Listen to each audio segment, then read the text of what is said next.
Okay, so ribcage breathing. Let me see if I can get my hair out of the way actually. Okay, so if we've discovered that your shoulders lift when you take a deep breath,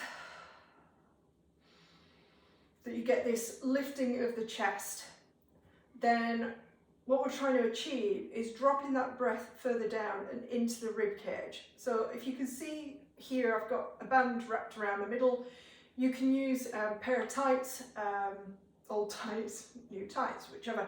You tie them around your middle. It's just to give you that feedback. You can use your hands, but that can be it's a bit awkward to use your hands. So the band just gives you that feedback of what your ribs are doing. So we're looking to quieten the shoulder movement or the chest movement and drop the breath lower down. This is not easy to visualize on camera. The thing that you will be able to see, hopefully, is that my shoulders aren't moving as I breathe. And I'm moving or breathing outwards into the band. So this is not a video to get into the ideal way to breathe. How you breathe is unique to you to a certain extent. What I'm trying to do here for those of you who I work with whose shoulders and neck are involved and who feel a lot of tension in their shoulders and neck and perhaps have some restriction through their shoulder joints, have a tendency to lift the ribs, you know who you are. If you're working with me, we'll have had that conversation at some point.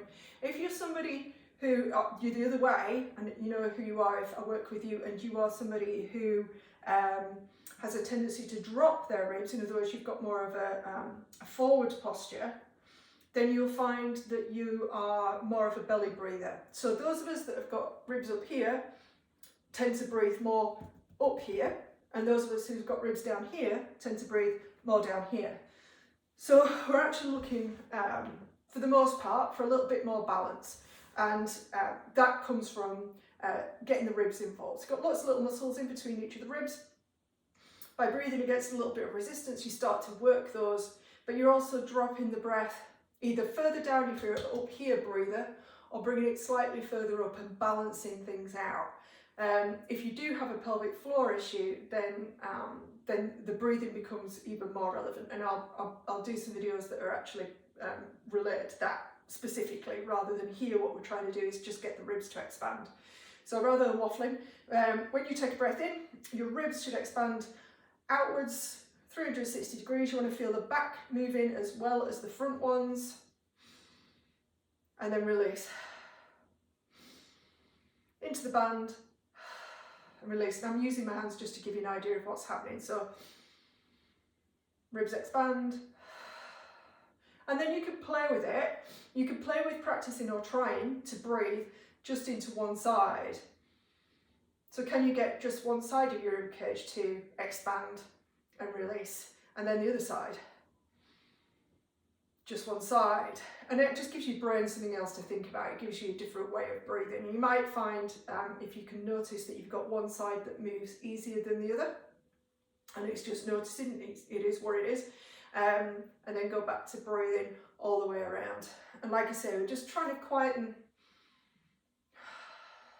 the shoulders so that you're not getting this. All of this up here, stress, anxiety, all that kind of stuff that lifts the shoulders up, keeps you in that kind of flight or fight response. So kind of quieten that down, bring the breath into the rib cage, opening out the lungs, giving your body something else to think about.